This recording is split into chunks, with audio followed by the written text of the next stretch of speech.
Hola, soy Milda Sánchez, presidenta de la Sociedad Dominicana de Orquideología. Te invitamos a nuestra próxima exposición, que será del 13 al 16 de marzo en el Jardín Botánico Nacional.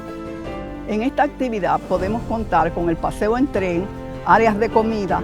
Además, podemos pasar al área del domus, donde está todo el esplendor de las orquídeas, con su colorido inmenso.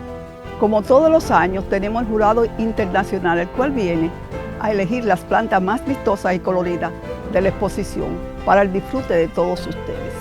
Reserva la fecha y acompáñanos, te esperamos.